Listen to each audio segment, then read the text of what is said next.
Hi everyone, welcome back to my channel. My name is Nicoleacote, and in today's video I'll be reading from this wonderfully written and illustrated article. Yeah, so here's the cover. It says, "Does the Earth rotate?" No! Exclamation point. Illustrated by William Westfield, and it says, "Illustrations proving the Earth's fixture, viewing the pole star." It's kind of fucked up, the scan, but you can see the little dude with his telescope looking at the pole star. And you'll see there's other illustrations in here, and I'll obviously share the link down below where you guys can download this. Eclipse in the moon. It is said the diameter of the moon is about 2,160 miles and that of the Earth about 8,000.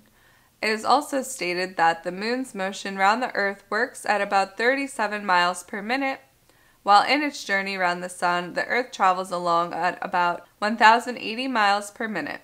Now, supposing the shadow cast by the Earth on the moon is equal to half its, the Earth's, diameter, 4,000 miles is an outside estimate, as the shadow would tend to converge.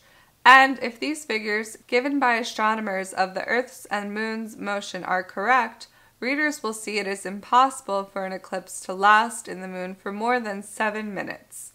Although eclipses have been known to last for over 4 hours, so that this shows the eclipse cannot possibly be caused by the shadow of the Earth's rotation. It is known that there are dark bodies in the heavens, and eclipses may be caused by the periodical motion of one of these. In any case, eclipses are no proof of the Earth's rotundity. It is argued that the shadow cast on the moon is generally circular. A circular shadow is not necessarily cast by a moving globe. It can be demonstrated in a room with one light. Take a ball or orange and place a flat ruler so that its shadow is cast upon the ball, and it will be seen that its shadow is curved or circular. It could not be otherwise. Again, where there is a gaslight with an ordinary mantle over the kitchen table and with an ordinary plate or plates underneath, although flat, it throws a circular shade on the tablecloth. Just a word as to the shape of the Earth, which I consider flat but possibly round like an ordinary plate. As the 7 seas run into each other, this is surely agreeable to a fixed flat Earth. The Earth can be circumnavigated, but it is no proof whatever that it is a globe or rotating. How we get our seasons. Astronomers tell us that we get our seasons by a daily rotating Earth to a fixed sun, but I maintain that this is absolutely impossible. Now I'm going to show you this diagram, and I'll post it on the screen as I'm reading it because I need to look at this paper. E on the sketch is England, L, Labrador, North America. On a 12-inch globe I possess, I find Labrador is on the same circle as England, and assuming that the Earth rotates daily to a fixed sun, both countries should receive exactly the same heat as the other daily, but do they? No. It should be precisely the same as a joint of meat turning before the fire. That is, where it turns to the fire in the same circle, such is the position of E and L in the illustration. The joint of the meat would of course receive the same heat at each revolution to the fire, and certainly L could not freeze for weeks at a stretch, while E was quite warm for the same period. Readers, you can readily see that my theory is the correct one, and that we get winter and summer by the sun traveling over our fixed Earth, and certainly not by the Earth rotating to a fixed sun. Astronomers inform us that the sun is at a greater distance from us in the summer than it is in the winter, as may be seen in orbit illustration in school book. Can anyone imagine a more unreasonable proposition? There might have been some reason in the theory if the Earth had made 1 revolution in 12 months, for then if the sun had been a fixture and it took the Earth 6 months to rotate half the way, and this half of the Earth turning before the sun would have given some reason for concluding that the other half of the Earth that had not come into position or faced the sun for 6 months would be having its winter months, and the other half that had kept turning before the sun for 6 months would be having its summer months. If, however, our Earth makes 1 revolution each day, then Labrador, which is in North America and in the same circle as England, or the same latitude north, which readers will see by consulting the rotating globe, that represent the Earth as used at school, should have the same climate each day of the same length. This should be the same for each place of the same latitude. We are, however, aware that the weather is very severe at Labrador when it is midsummer in England, and also that the day is of short duration, and these facts alone should convince readers without a shadow of doubt that I am correct in saying that it is utterly impossible for all of us in the world to get our seasons as we now get them, except by the sun passing nearer to us in summer over our fixed earth, and then farther away during the winter months. This is undoubtedly the cause of winter and summer and our seasons. I might mention that a great part of Russia, in addition to Labrador, referred to, comes in the same circle as England. If readers will only carefully examine a 12-inch globe, this size will enable you to see the various places in the world printed on it, and if they will rotate the globe in front of a lamp to represent the sun shown in illustration, it will be found that it would have been impossible to get these places in position when rotating the globe to work correctly with the astronomers' theory, and to me the whole rotation theory is undoubtedly a false one and will be found upon examination to be ridiculous. I might mention that it cannot be said that the water is the cause of the climate being much more severe in Russia than that of England, for it will be seen that the region I refer to in Russia is on the same circle on the globe as England and is hundreds of miles distant from any sea or canal. It is entirely all land and ought to be warmer.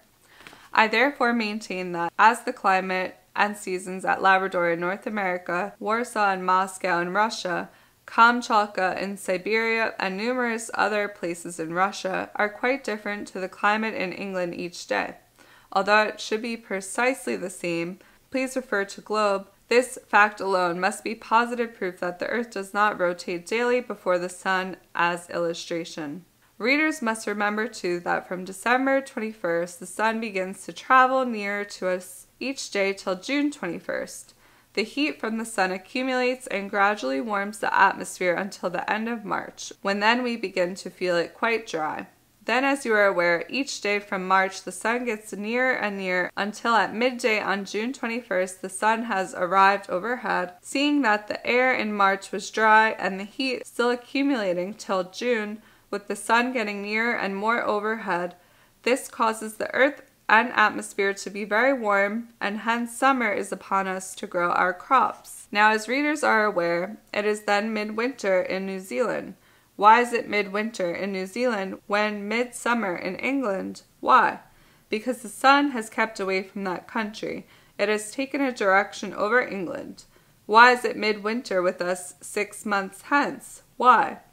It is because the sun from June 21st begins to travel nearer and nearer to New Zealand every day and night for 6 months till it finally arrives at a position overhead, and then it is of course summer at that place.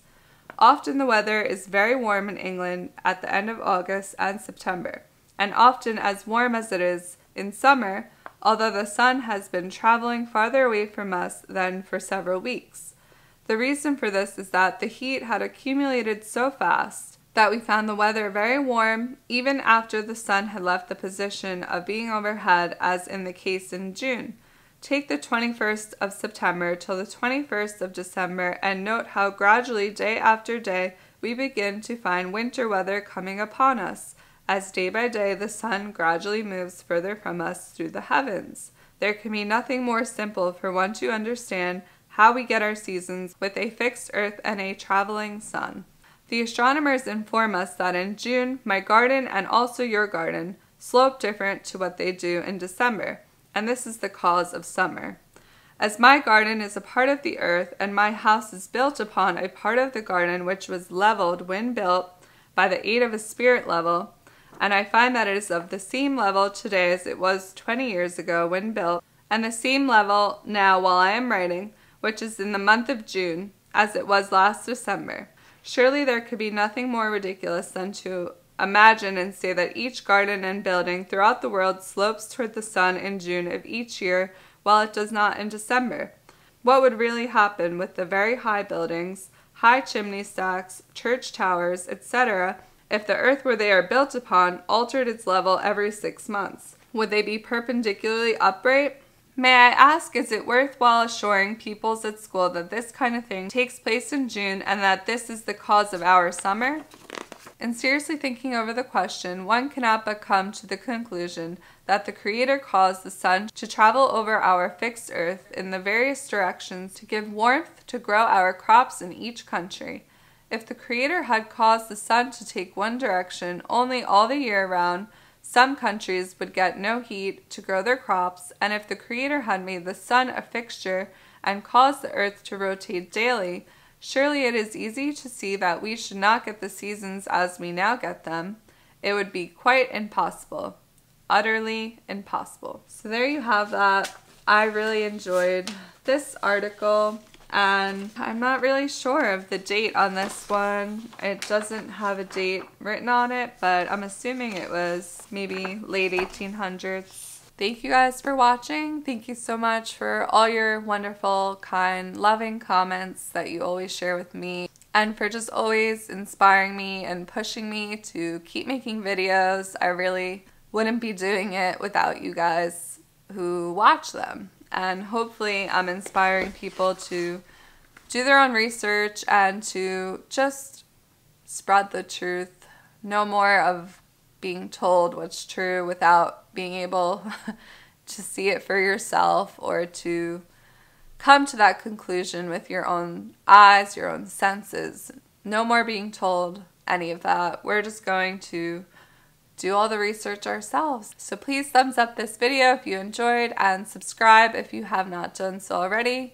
Also check to see if you're still subscribed, because YouTube kind of hates flat earthers. Thank you so much. I love you guys, and I hope you have a great day. Don't listen to the haters. I know they're out there, and I know you're watching. I know you're watching. I love you too.